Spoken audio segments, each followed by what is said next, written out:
Bismillahirrahmanirrahim.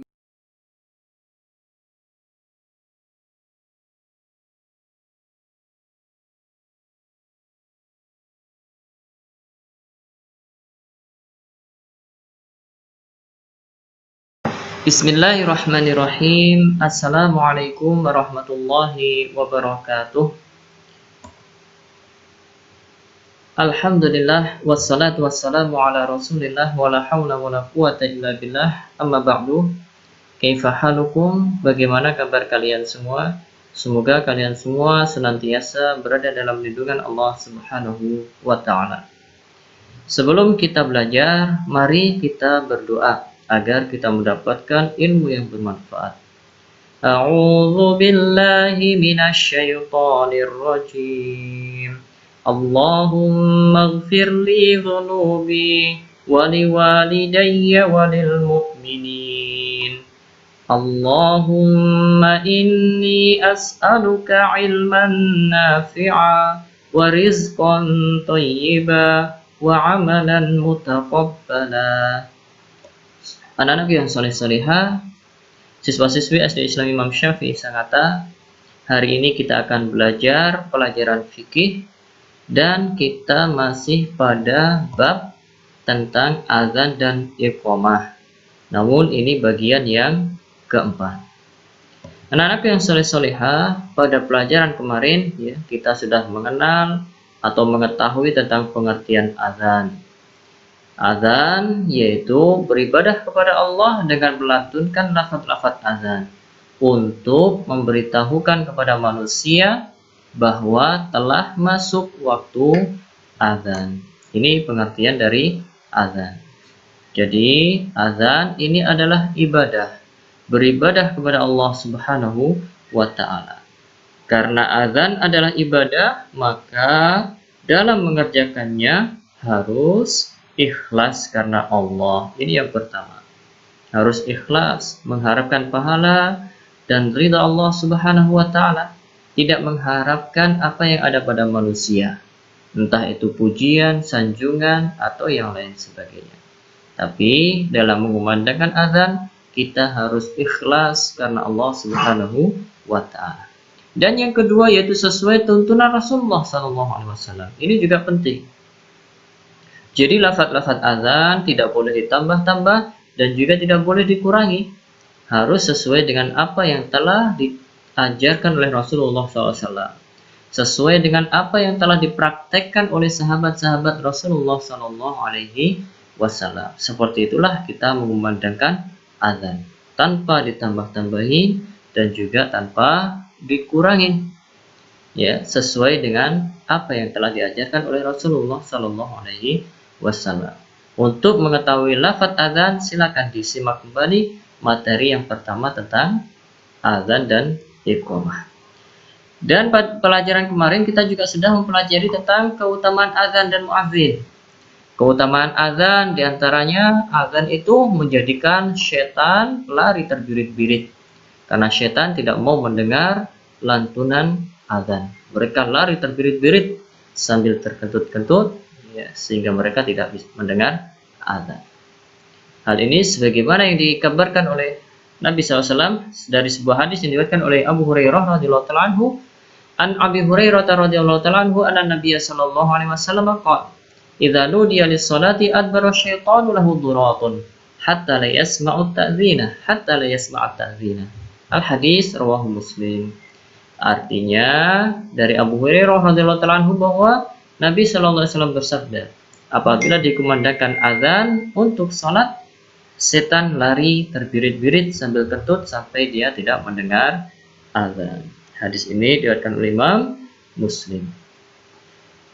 Adapun keutamaan muadzin yang sudah kita jelaskan juga di pelajaran kemarin, di antaranya muadzin itu kelak di hari kiamat dia lehernya panjang.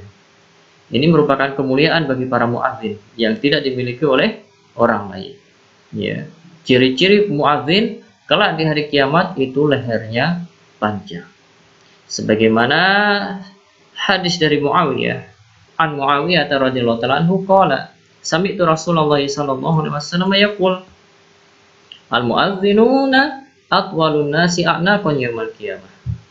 Orang yang azan di dunia, kelak di hari kiamat mereka adalah yang paling panjang lehernya. Ini merupakan pujian dari Allah, ya, kekhususan yang Allah berikan kepada para muadzin. Ya. Hadis diriwayatkan oleh Imam Muslim. Di antara keutamaan yang dimiliki oleh muadzin kelak di hari kiamat, ya, segala sesuatu yang mendengar azan yang dikumandangkan oleh muadzin tadi, maka itu semua akan menjadi saksi kelak di hari kiamat. Ya. Baik itu jin, ya, manusia, atau hewan yang mendengarkan suara azan, maka mereka semua akan menjadi saksi bagi muadzin tersebut di hari kiamat kelak. Apa dalilnya? Dalilnya di dalam kitab Muwatta dari Abu Sa'id Al-Khudri radhiyallahu ta'ala anhu, bahwasanya beliau mendengar Rasulullah SAW bersabda, la yasma'u mada sautil muadzin, ya, la yasma'u mada sautil muadzin jinnun wala insun wala syai'un illa syahidalahu yaumal qiyamah. Yang artinya di dalam kitab Muwatta ini kitabnya Imam Malik rahimahullah, dari Abu Sa'id Al-Khudri radhiyallahu ta'ala anhu, beliau mendengar Rasulullah SAW bersabda, tidaklah sepanjang suara azan terdengar oleh jin, manusia, atau segala sesuatu, kecuali mereka semua akan menjadi saksi untuk muadzin tersebut kelak di hari kiamat. Ini keutamaan yang akan didapatkan muadzin kelak di hari kiamat. Ya, ini keutamaan yang besar tentunya. Makanya kita harus bersegera apabila kita tahu telah masuk, ya, atau sebentar lagi 10 menit masuk waktu sholat, kita segera mempersiapkan diri dan menuju masjid untuk mengumandangkan azan. Kenapa? Karena pahalanya sangat besar. Dan pahala besar juga bisa diperoleh bagi orang yang mendengar azan. Nah, ini yang akan kita pelajari. Keutamaan, ya, orang yang menjawab azan. Jadi orang yang menjawab azan ini juga akan mendapatkan keutamaan, pahala dari Allah Subhanahu wa ta'ala. Dari Abi Sa'id Al-Khudri radhiyallahu ta'ala anhu, anna Nabiya sallallahu alaihi wasallam qala, idza sami'tumun nidaa faqulu mithla ma yaqulul muadzin. Rawahul jamaah. Yang artinya dari Abi Sa'id Al-Khudri radhiyallahu ta'ala anhu bahwa Nabi sallallahu alaihi wasallam bersabda, apabila kamu mendengar azan, ucapkan seperti apa yang diucapkan muadzin. Hadis diriwayatkan oleh Imam Al-Jamaah, diriwayatkan oleh semua Imam Bukhari, Imam Muslim, Imam Abu Dawud, Imam At-Tirmidzi, Imam An-Nasai, Imam Ahmad, ya, dan lain sebagainya. Semuanya meriwayatkan hadis ini. Ya. Jadi ini merupakan perintah dari Nabi sallallahu alaihi wasallam kepada kita semua sebagai umatnya. Jadi kalau kita mendengar suara azan, kita diperintahkan oleh Nabi SAW untuk mengikuti muadzin. Ketika muadzin mengatakan Allahu Akbar, maka kita ikuti Allahu Akbar, Allahu Akbar. Ketika muadzin mengatakan Asyhadu an la ilaha illallah, maka kita juga mengikuti Asyhadu an la ilaha illallah. Ketika muadzin itu mengumandangkan Asyhadu anna Muhammadar Rasulullah, maka kita ikuti dengan ucapan yang sama, yaitu Asyhadu anna Muhammadar Rasulullah. Nah, kecuali pada kalimat hayy 'alatain, yaitu ketika muadzin mengucapkan hayya 'alas shalah, maka kita menjawab la haula wala quwwata illa billah. Ketika muadzin mengatakan hayya 'alal falah, maka kita menjawab la haula wala quwwata illa billah. Kemudian muadzin mengatakan lagi Allahu Akbar, Allahu Akbar, maka kita jawab Allahu Akbar, Allahu Akbar. Muadzin mengumandangkan la ilaha illallah, maka kita ikutin dengan la ilaha illallah. Ini perintah dari Nabi Sallallahu Alaihi Wasallam. Kita sebagai umat beliau yang beriman kepada Allah dan juga beriman kepada beliau sallallahu alaihi wasallam harus mengamalkan, melaksanakan perintah beliau. Karena di dalam setiap perintah Nabi SAW itu terkandung di dalamnya kebaikan yang sangat banyak. Ya, ini perintah Nabi Shallallahu Alaihi Wasallam. Dan dalam sebuah hadis dari Umar, anna Nabi SAW qol, ya, ini keutamaan bagi orang yang menjawab azan tadi, ya. Idza qala al-muadzin, apabila muadzin itu berkata Allahu Akbar, maka katakan Allahu Akbar. Ketika muadzin mengatakan asyhadu an la ilaha illallah, maka katakan kalian asyhadu an la ilaha illallah. Ketika muadzin mengatakan asyhadu anna Muhammadar Rasulullah, katakan asyhadu anna Muhammadar Rasulullah. Kemudian ketika muadzin mengatakan hayya 'alas shalah, maka kalian mengatakan la haula wala quwata illa billah. Begitu juga ketika muadzin mengatakan hayya 'alal falah, maka kalian menjawab la haula wala quwata illa billah. Kemudian muadzin mengatakan Allahu Akbar, maka kalian mengatakan Allahu Akbar. Ketika muadzin mengatakan la ilaha illallah, maka kalian jawab dengan la ilaha illallah. Barang siapa yang menjawab azan tersebut ikhlas karena Allah Subhanahu wa taala, maka dikatakan oleh Nabi SAW dakhalal jannah, maka dia akan masuk surga. Subhanallah, Maha suci Allah, Allah Maha pengasih, Maha penyayang kepada hamba-hambanya. Dengan menjawab azan, maka seseorang bisa masuk surga. Ini keutamaan yang besar. Namun keutamaan ini sering terluput dari kita. Ya, kita memilih mainan daripada menjawab azan. Kita lebih memilih tidur-tiduran daripada menjawab azan. Kita lebih memilih nonton TV, HP, YouTube dan lain sebagainya daripada menjawab azan, kecuali orang-orang yang dirahmati oleh Allah Subhanahu wa taala. Padahal kita semua tahu keutamaan menjawab azan itu sangat besar, yaitu masuk surga Allah Subhanahu wa taala. Maka dari itu mari kita berusaha masuk surga dengan menjawab azan. Selain itu ada juga keutamaan yang akan diperoleh oleh orang-orang yang berdoa setelah azan.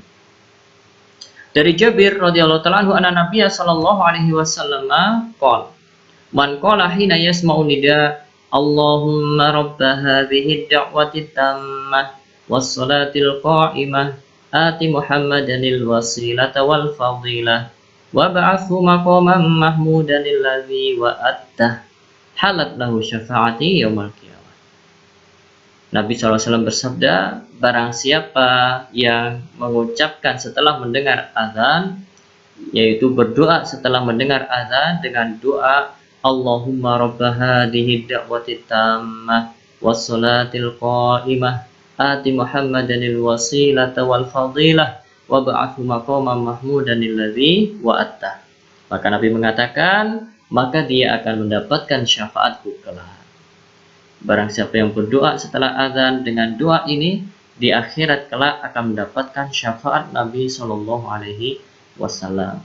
Dan kita tahu bersama bahwasanya syafaat Nabi SAW di hari kiamat kelak adalah sesuatu yang sangat berharga yang diharapkan oleh semua manusia. Maka dari itu untuk mendapatkan syafaat Nabi, kita harus memperbanyak doa setelah azan ini. Kita memohon kepada Allah untuk Nabi Muhammad SAW, yaitu al-wasilah wal fadilah.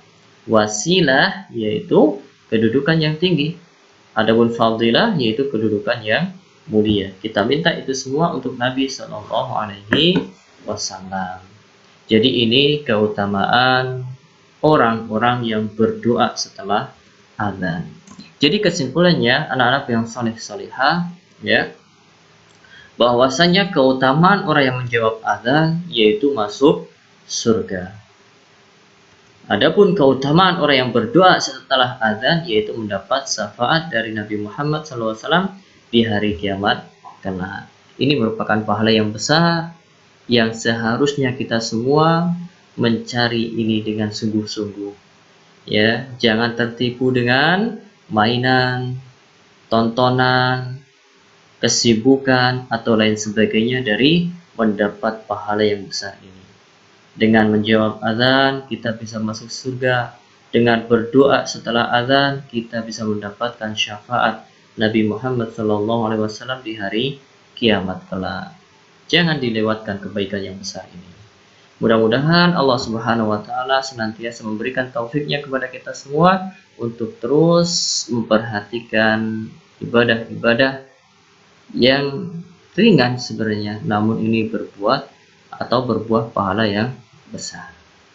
Kemudian anak-anak yang soleh-solehah, ya, tugas kalian hari ini yaitu menyetorkan satu hadis keutamaan azan dan satu hadis keutamaan muadzin beserta artinya, ya, yang dihafal Selasa kemarin dalam bentuk video.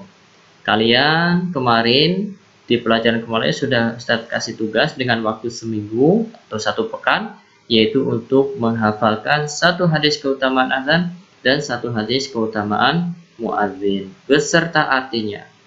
Ustadz mau hafalan, bukan bacaan. Jadi dihafal, bukan dibaca.